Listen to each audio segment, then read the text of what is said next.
संत मत जब से जारी हुआ, ये आम गृहस्थियों के लिए, संसारी आदमियों के लिए इतना सुलभ और सरल रास्ता स्वामी जी महाराज ने खोज के रखा कि शुद्ध शब्द के योग में।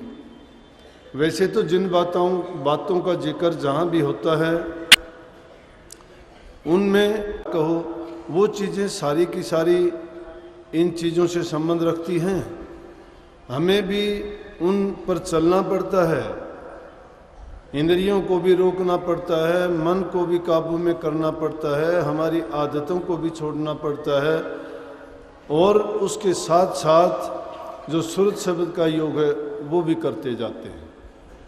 ये ज़रूरी चीज़ इसलिए है कि जब तक हम उन पर काबू नहीं करते हैं, या जैसे मन का भटकाव है, मन अगर घूमता रहता है, काबू नहीं किया तो कभी भी अंदर में नहीं ठहर पाएगा। अगर इंद्रियों को जो स्वाद के बस इधर उधर भागती रहती हैं, किसी को किसी रस की ज़रूरत, किसी को किसी रस का चस्का पड़ जाता है, तो उसी रस में डूब के जो उसका मूल उद्देश्य होता है मनुष्य जीवन के जो काम हमें करना चाहिए था उससे भटक जाते हैं। क्योंकि संसार का जो रस है और नाम का रस है, उन दोनों में बहुत ही विषमता है, एक दूसरे के विरोधी हैं। अगर हम संसार के रसों में तो फंसते हैं तो हमें जो नाम का रस है वो नहीं मिल सकता, लेकिन संसार के रसों में अगर फंस भी गए, नाम का रस हमने नहीं लिया, तो हम कहाँ गए कि जन्म मरण के बंधन की फांसी हमारे गले में यूं की यूं लगी रही। तो मनुष्य जीवन का जो फ़ायदा उठाना चाहिए था, जिस उद्देश्य के लिए हमें ये चोला मिला था, उससे वंचित रह गए। लेकिन अगर संसार के रसों को छोड़ देंगे और नाम के रस को हम प्राप्त कर लेंगे तो उन रसों की ज़रूरत नहीं रहेगी। हालांकि उन रसों का तो हमने आनंद लेके देख लिया है, और उनका परिणाम भी क्या है कि जिस रस का, जिस भोग का, जिस इंद्रिय सुख का आप सुख मान के कुछ समय के लिए अगर उनका उपयोग करते हो और उस रस को प्राप्त भी कर लेते हो, तो परिणाम उसका बुरे में ही तब्दील हो जाता है। उसका परिणाम आखिर में जहर का काम करता है, जो इस हमारे जीवन को बर्बाद करता है। इसीलिए जो ये महापुरुषों के जीवन है, उन्होंने साबित करके दिखाया। आज जैसे नानक साहब का अवतरण दिवस है, नानक साहब के पिताजी चाहते थे कि वो संसार के रसों का आनंद लें, उनको संसार में फंसाना चाहते थे, घर गृहस्थी में रखना चाहते थे, उनको संसारी कामों के लिए कभी पैसे दे के कहा कि दुकान का काम करो, कभी कहा कि व्यापार का काम करो, कभी खेती के काम में लगाया कि इस काम में लग जाओ। कितना लग जाओ, इतना लगो कि उस तरफ तुम्हारा ध्यान ही ना जाए। लेकिन कुछ अधिकारी जीव मालिक के दरबार से ही वो एक विशेषता लेके यहाँ प्रकट हुए होते हैं। हमारे अंदर भी कुछ लोग ऐसे होंगे, जरूरी नहीं कि उनको नाम की दीक्षा मिलने के बाद वो नाम की करनी करके ही ऊंचे उठते हों, नहीं। पीछे के संस्कार लेके भी जीव ऐसे पैदा होता है कि उनमें ऐसी ऐसी शक्तियाँ जन्मजात ही होती हैं। वो तो बराए नाम के लिए गुरु भी धारण करते हैं, किसी धर्म संप्रदाय से भी जुड़ते हैं, और दिखावे मात्र के लिए ये लगता भी है कि इन्होंने ये चीज़ प्राप्त करके किया है। नहीं तो अपना ही लीजिए, स्वामी जी महाराज को अगर देखा जाए तो गुरु कहाँ था। उन्होंने तो उनके घर परिवार के तुलसी साहब आते जाते थे, उनके परिवार में उनके माँ बाप उनसे प्रभावित थे, उनके सत्संग सुनते थे, दर्शन करते थे, आशीर्वाद लेते थे। हम ये कह सकते हैं कि जहाँ महापुरुषों का आना जाना होता है, जहाँ उनकी दृष्टि पड़ती है, जहाँ उनका उपदेश संदेश मिलता है, वो जीव के कल्याण के लिए ही होता है। उनकी हर कार्रवाई जीव को प्रोक्ष और या अप्रोक्ष रूप से उसकी बेहतरी के लिए ही काम करते हैं। लेकिन अगर हम साक्षात और प्रमाणिक रूप से उनसे दीक्षा लेके वो काम नहीं करते हैं, तो तब तक हमें ये लगता है। अब कई बार ये सवाल उठता है, पूछ भी लेते हैं लोग कि स्वामी जी महाराज का गुरु ही नहीं था, आलोचक लोग कह देते हैं ऐसा। लेकिन इन ख्यालों में, इन बातों में पढ़ने से ना तो उनको कुछ मिलने वाला, ना हमें मिलने वाला। ये बात देखिए कि जिन्होंने अपने जीवन में सब चीज़ों का त्याग करके और उस नाम की खोज करके हमें वो संदेश दे दिया कि जो ना किताबों में मिलता है, ना कई उपदेशों में मिलता है, और उसको ही करनी का नाम दिया गया। अब और भी बहुत से ऐसे हुए हैं, जैसे गरीबदास जी हुए हैं, वो भी जन्मजात ऐसी शक्तियाँ लेके पैदा हुए थे।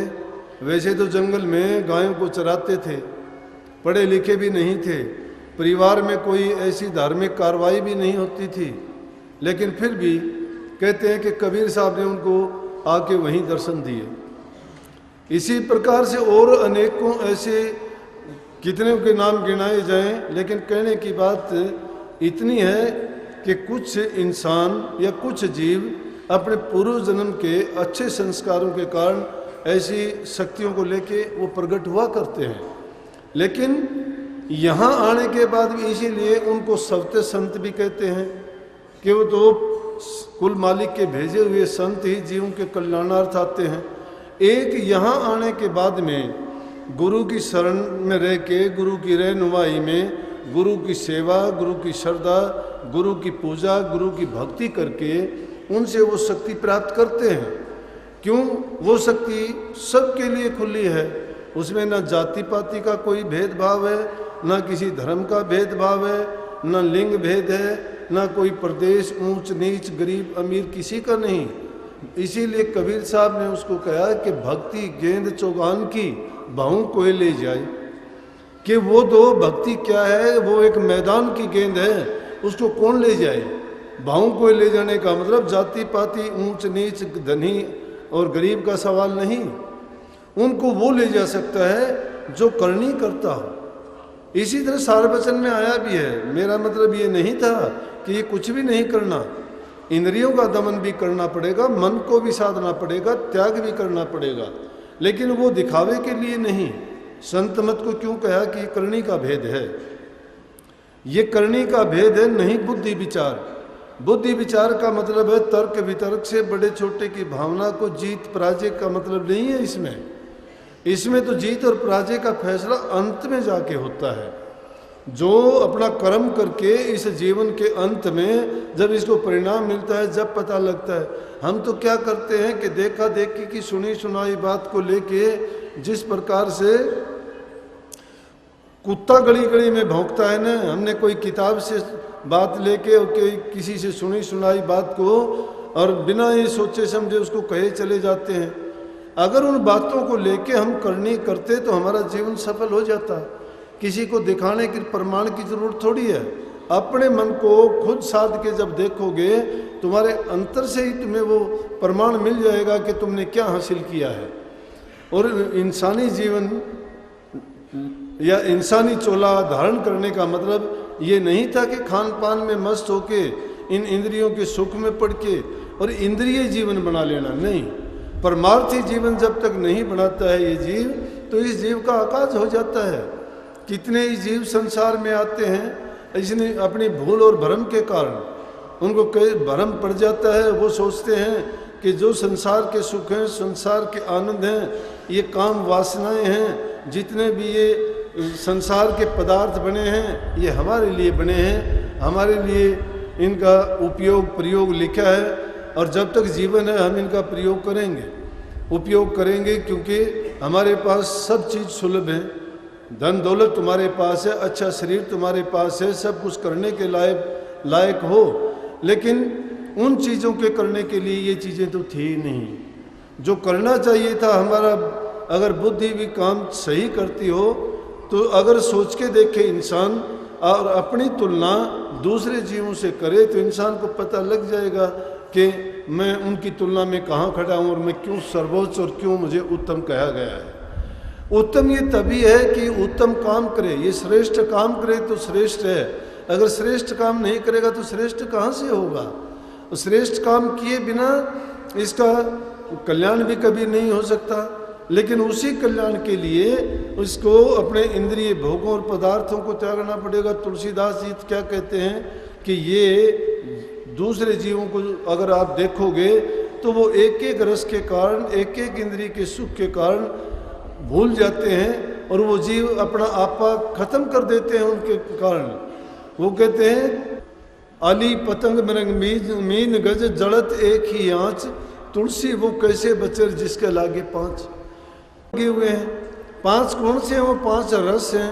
पांच रस कौन से हैं? शब्द का है, स्पर्श का है, रूप का है, रस का है और गंध का है।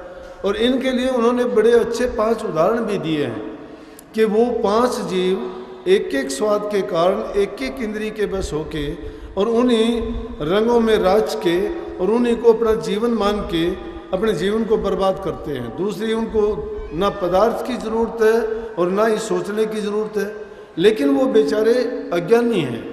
उनके अंदर इंसान जितनी बुद्धि नहीं दी गई। क्यों नहीं दी गई?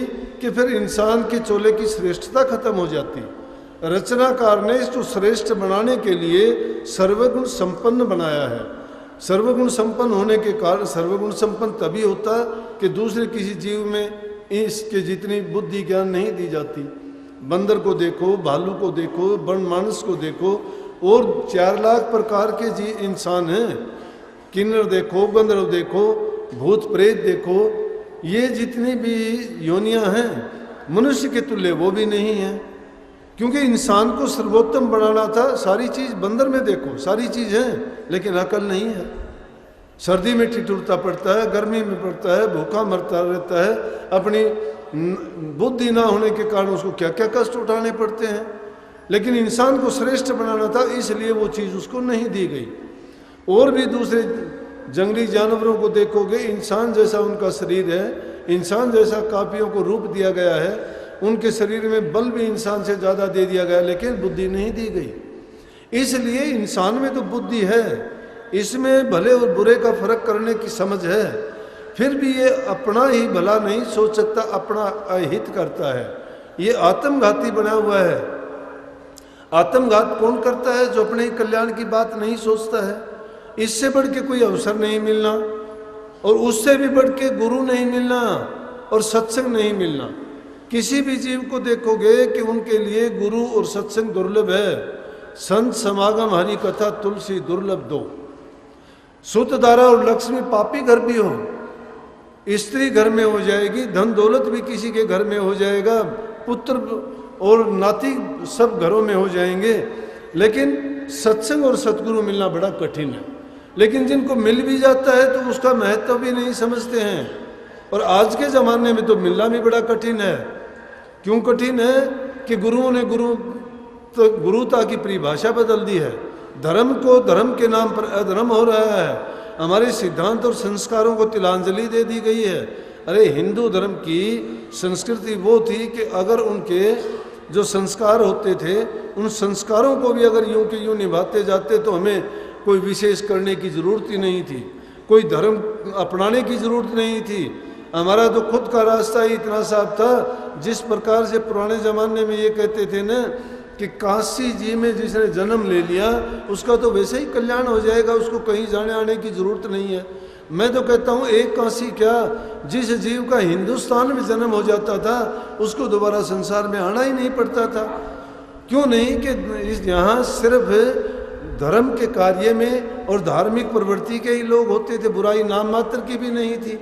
हमारे इतिहास के पन्नों को उथल के अगर हम देखें तो हमारे पुराने ज़माने में हमारी ये संस्कृति रही है कि बुरा काम करने वाले, नशे विषय विकारों में पड़ने वाले, मांस मिट्टी मछली अंडे खाने वाले, वो समाज से बाहर रहते थे, वो राक्षसों जैसे थे। अब इस चीज़ को तो प्रकृति ने ही पैदा किया है। जब से मानव पैदा हुआ दानव भी पैदा हुआ है। जब दानव पैदा हुआ है तो दानव के तो असुरी शक्तियां हैं, असुरी काम हैं, उनके समाज विरोधी काम में सारे के सारे। लेकिन आज तो हमने धर्म का चोला उड़ के ही राक्षसों वाले काम शुरू कर दिए हैं। धर्म विरुद्ध हम काम करते हैं। धर्म क्या, जीव के कल्याण के लिए जो हमें काम करना चाहिए था हम तो जीव का अवकाश करते जाते हैं। ये धार्मिक संस्थाएं नहीं, ये तो व्यापार के केंद्र बन गए हैं। व्यापार का केंद्र जो बन जाएगा, जिसकी दृष्टि धन इकट्ठा करने में रहेगी तो जीव का कल्याण कहाँ से होगा? जीव के कल्याण की तो जब सोची जा सकती है कि आदमी उस चीज में अपने मन को लगाए। जहां अब कही है कि गुरु अगर लोभी है, शिष्य लालची है, तो दोनों का डूबने का ही काम है। लेकिन अगर गुरु लालची मिल जाए, चेला अलसेटा हो, अलसेटा जो नई नई कुबद या बुरे कामों में फंसा रहे, ऐसे शिष्य की भी जरूरत नहीं होती। और गुरु लालची अगर है, गुरु तुमसे किसी लालच के लिए, किसी अपने स्वार्थ के लिए या किसी काम के लिए तुम्हें अगर बुरा ख्याल देता है, बुरा विचार देता है, या कोई संदेश ऐसा या कोई ऐसी शिक्षा तुम्हें देता है कि जिसके कारण तुम्हारा जीवन बर्बाद होता है, उस गुरु की शिक्षा को नहीं मानना चाहिए।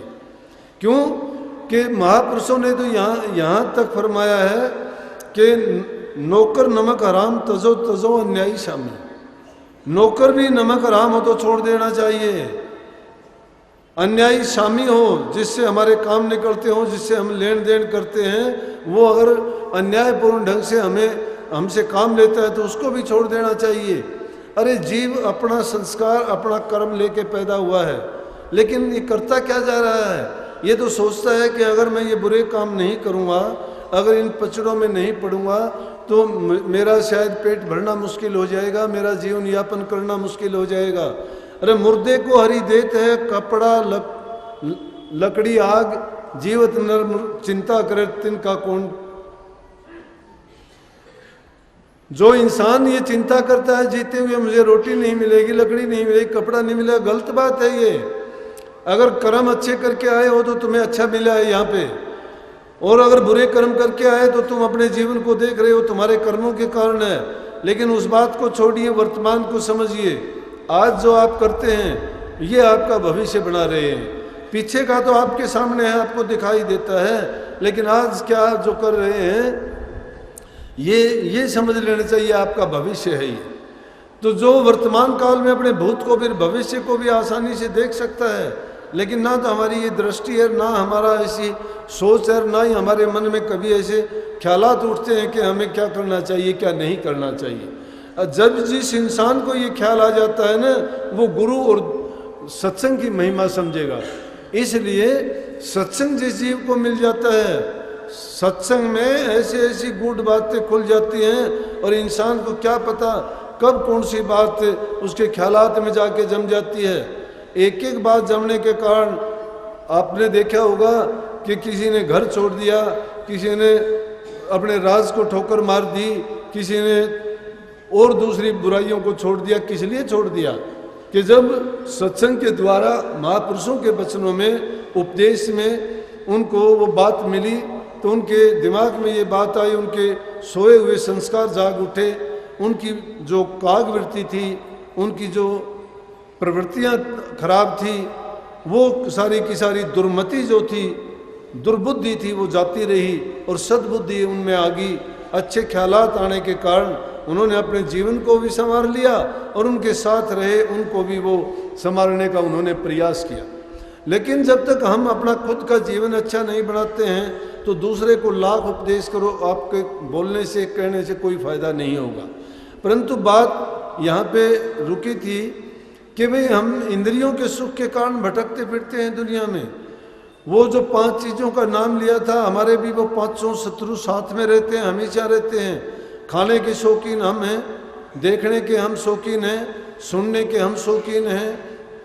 तो ये सारी की सारी चीज़ें किस चीज़ में हमें ले जाके गिराते हैं? ये अधोगति में लेके जाते हैं सारे के सारे। रस थोड़ा बहुत इंद्रिय सुख लगता है, कुछ समय के लिए हमें उसमें आनंद भी आता है, लेकिन वो आनंद कहाँ तक है? हमारे शरीर तक सीमित है। परंतु आत्मानंद इसमें नहीं है। आत्मानंद जो मिलेगा वो तो सिर्फ नाम में मिलेगा, और नाम बाहर नहीं है, नाम मिलेगा अंतर में। अंतर में जब जाओगे, जब सतगुरु के वचन को मानोगे, जब तक मानो न गुरु के बिना तब तक देखो ना अपना नैना। अपने नैनों से नज़ारे को देखना चाहते हो। अब जिसने जिस मत में रह के जो अभ्यास किया उसको उसी रूप में उसने पाया। जिन्होंने जैसे भी उसको मान लिया, हम सुरत शब्द के योगी गुरु के रूप का ध्यान करने के लिए जो कहते हैं वो मन की वृत्तियों को एकाग्र करने का एक सबसे बड़ के साधन है। गुरु हमारे लिए आदर्श है, इसीलिए गुरु की पूजा बताते हैं, गुरु की भक्ति बताते हैं, गुरु की आज्ञा का पालन बताते हैं। जो जिस गुरु को जो पूजता है वो सबको पूजता है, और जो गुरु को नहीं मानता वो किसी को भी नहीं मानता है। संसार में कोई भी ऐसा काम नहीं है जो बिना गुरु के ज्ञान के किसी को हासिल हुआ हो। चाहे संसारी हमारे किसी कारोबार का भी हमें ज्ञान लेना है तो भी किसी के माध्यम से हमें ज्ञान मिला है। हमें कुछ तो हमारी जो जातीय गुण हैं वो तो हम जन्म से ही लेके पैदा होते हैं, वो सब के सब जीवों में वो ख्याति है। रचनाकार ने ऐसा बनाया है कि वो जातीय गुण लेके तो पैदा होंगे, लेकिन इंसान क्या है कि जो इंसान में विशेषता दी गई वो दी गई है कि इंसानों में ही वो गुरु रूप होके उस परमात्मा को और उस वास्तविक भेद को जो उन 3 हदों को पार करने के बाद है।